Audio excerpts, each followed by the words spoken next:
Halo anak-anak semua, selamat pagi. Semoga kabar kalian hari ini baik dan sehat.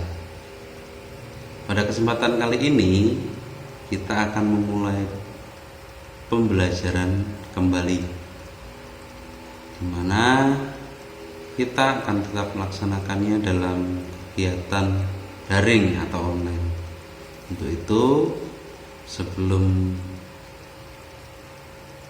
pembelajaran dimulai, mari kita siapkan diri kita untuk tetap semangat. Jangan lupa untuk sarapan terlebih dahulu. Saya yakin Pak Guru berharap kalian semua sudah mandi agar semua dapat semangat selalu. Kita lanjut ke pembelajaran. Mari.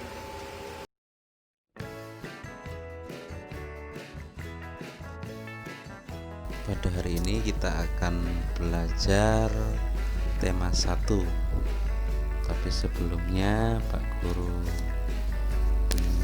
mengucapkan terima kasih karena walaupun dalam masa pandemi seperti sekarang ini, anak-anak tetap semangat untuk mengikuti pelajaran di kelas yang baru. Pembelajaran kelas 3 tema 1 yaitu tentang makhluk hidup dan perkembangbiakannya. Yaitu kita akan belajar tentang muatan bahasa Indonesia. Kita lanjut masuk ke materi. Nah, yang pertama kita akan pahami tentang ciri-ciri makhluk hidup. Apa itu ciri-ciri makhluk hidup? Kita lihat bersama-sama. Ciri-ciri makhluk hidup antara lain yaitu memerlukan makanan. Yang pertama itu memerlukan makanan. Kemudian yang kedua itu dapat bergerak. Yang ketiga dapat bernafas. Yang keempat mengalami pertumbuhan dari kecil menjadi besar. Itu ciri yang keempat. Sedangkan ciri yang kelima dapat berkembang biak. Kita lanjut. Seluruh makhluk hidup memiliki kebutuhan. Yang termasuk kebutuhan makhluk hidup adalah yang pertama itu membutuhkan udara untuk bernapas. Yang kedua memerlukan air. Yang ketiga membutuhkan makanan. Yang keempat membutuhkan tempat hidup. Makhluk hidup terbagi menjadi 3 macam anak-anak, yaitu manusia, ada hewan, ada tumbuhan. Itu yang biasanya kita sebut makhluk hidup. Semua makhluk hidup mempunyai ciri-ciri khusus. Amatilah makhluk hidup dan benda tidak hidup. Kita bisa contohkan anak-anak. Misalkan, apakah benar sih makhluk hidup itu terbagi menjadi 3? Kita coba. Manusia itu memerlukan makan, dapat bergerak, bernapas juga bisa, mengalami pertumbuhan dan dapat berkembang biak. Benar. Hewan pun begitu, memerlukan makan, dapat bergerak, bernafas, mengalami pertumbuhan dan tumbuhan sendiri. Jangan salah anak-anak. Sepertinya kita secara kasat mata mungkin tidak terlalu bisa mengamati apakah tumbuhan itu benda hidup atau tidak. Tapi yang paling terlihat dari tumbuhan itu, perhatikan, tumbuhan itu dari kecil ternyata juga bisa berkembang menjadi besar. Itu sebuah tanda bahwa tumbuhan itu juga makhluk hidup. Sedangkan tumbuhan itu juga memerlukan makan, makanya perlu dipupuk, disiram. Dan tumbuhan itu juga dapat bergerak, bernafas. Nah, seperti itu. Untuk memahami lebih lanjut, mari kita lanjutkan pembahasan berikutnya. Nah, sekarang kita masuk tentang kosakata pertumbuhan dan perkembangbiakan makhluk hidup. Yang pertama itu apa sih kosakata itu? Kosakata adalah perbendaharaan kata. Kosakata itu diperoleh dengan cara membaca teks atau mendengarkan percakapan. Yang ketiga, kosakata itu tentu berkaitan dengan tema teks yang dibaca atau percakapan yang didengar. Semakin banyak membaca atau mendengar percakapan, maka kosakata kalian itu akan semakin bertambah.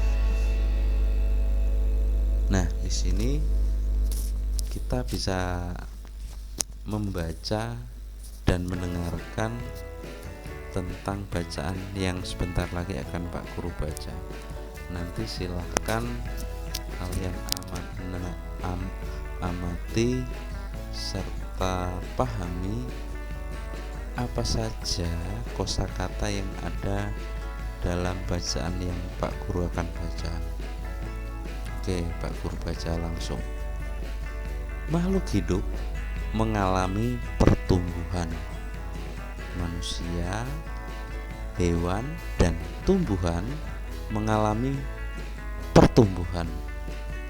Ketika kamu masih bayi, tubuhmu tidak sebesar sekarang, bukan?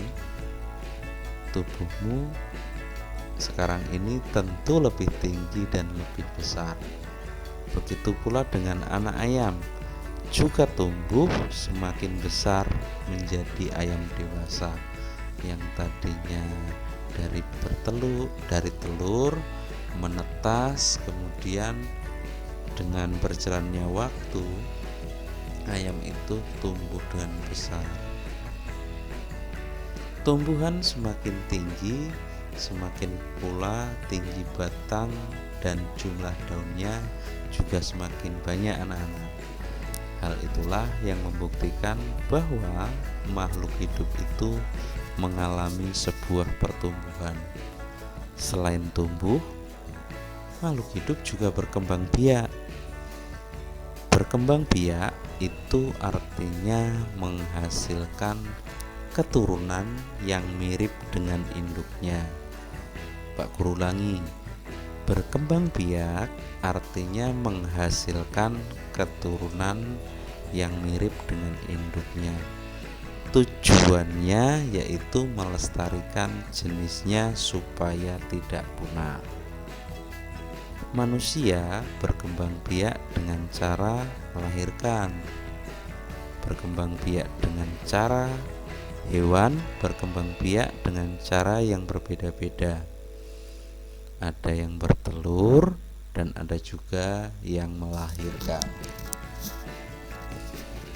Dari bacaan ini kita bisa lihat selanjutnya anak-anak.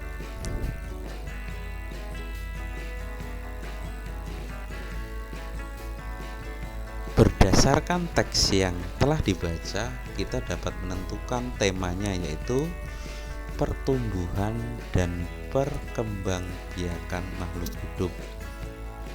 Banyak kosakata yang terdapat dalam teks tersebut.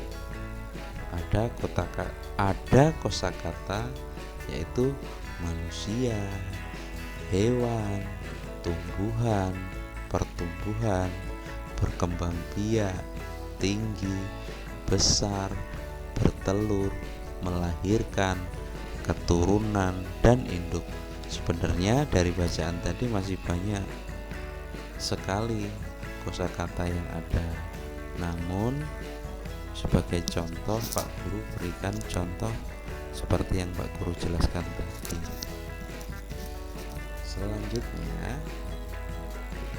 Selanjutnya ini tugas kalian anak-anak. Silahkan sebagai tugas mandiri di rumah, silahkan kalian kerjakan latihan yang ada di Google Classroom. Semoga dengan penjelasan ini kalian paham tentang materi hari ini, tentang pertumbuhan dan perkembangbiakan makhluk hidup. Oke, selamat belajar dan mengerjakan tugas. Tuhan memberkati.